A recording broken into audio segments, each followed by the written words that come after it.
રાજપીપળાથી statue of unity તરફ જતા highway ઉપર ટ્રક અને મારુતિ વાન વચ્ચે ભયંકર અકસ્માતની ઘટના બની છે, જેમાં 2 યુવાનોને ગંભીર ઇજાઓ થઈ હોવાની વિગતો મળી રહી છે। એક્સિડન્ટ કર્યા બાદ ટ્રક ચાલક પોતાનું વાહન ત્યાં જ રેડું મૂકીને નાસી ગયો હતો, ત્યારે 4 લેન હાઈવે હોવા છતાં એક જ માર્ગ ઉપર ટ્રક અને મારુતિ વાન કેવી રીતે સામસામે આવી ગયા તેની વિગતે વાત કરીશું આ વિડીયોમાં।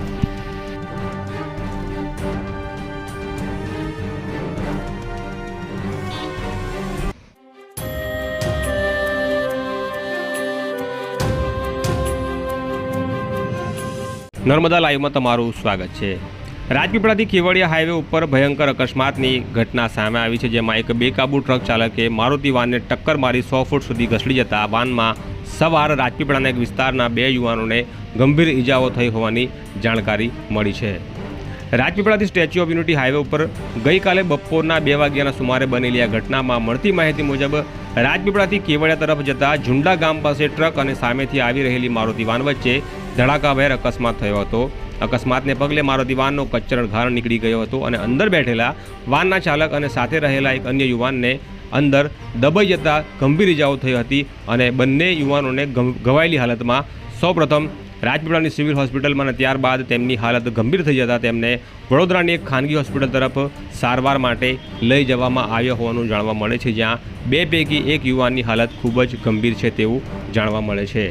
અકસ્માતના કારણોની વાત કરીએ તો આમ તો હાઈવે 4 લેન છે, જેમાં આવવા જવા માટેના બંને ટ્રેક અલગ અલગ છે, પરંતુ નવા જ બનેલા આ હાઈવે ઉપર વ્હાઇટ કલરના જે પટ્ટા પાડવાનું કામ ચાલી રહ્યું હોવાથી સમાજા ગામની શ્રદ્ધા સબૂરી હોટલ પાસે બેરિકેડ મૂકી રસ્તો બ્લોક કરવામાં આવ્યો હતો। ત્યાંથી ઝુંડા ગામ સુધી એક જ માર્ગ ઉપર અવર જવર કરતા નાના મોટા વાહનો સામે આવી રહ્યા હતા અને એ દરમિયાન આ અકસ્માતની ઘટના બની છે તેવું જાણવા મળે છે। અકસ્માત બાદ ટ્રક ચાલક પોતાનું વાહન સ્થળ ઉપર જ મૂકીને ફરાર થઈ ગયો હતો। અકસ્માતમાં એક ચોંકાવનારી વાત એ પણ છે કે ટ્રકની ઉપર 2 અલગ અલગ નંબર પ્લેટ જોવા મળી રહી છે। એની પાછળનું રહસ્ય શું છે તે પોલીસ તપાસનો વિષય છે।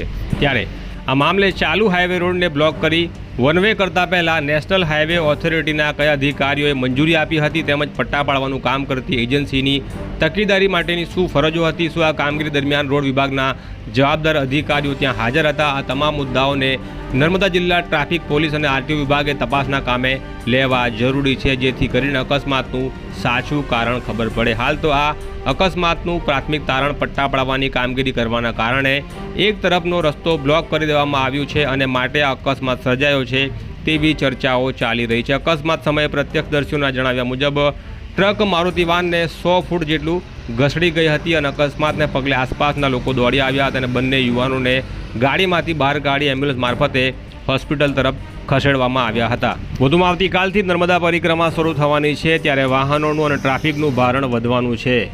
જો તંત્ર જરૂરી તકેદારીઓ નહીં રાખે તો નિર્દોષ અકસ્માતનો ભોગ બનશે। આમ પણ નર્મદા જિલ્લામાં અકસ્માતોની સંખ્યા ખૂબ વધી ગઈ છે અને રોડ અકસ્માતોમાં નિર્દોષ લોકો જીવ ગુમાવતા હોય છે, ત્યારે કેટલીક વાર વાહન ચાલકોની પોતાની ભૂલ હોય છે અને કેટલીક વાર રોડ રસ્તાની ડિઝાઇનોમાં ખામી હોવાના કારણે અકસ્માતો સર્જાય છે।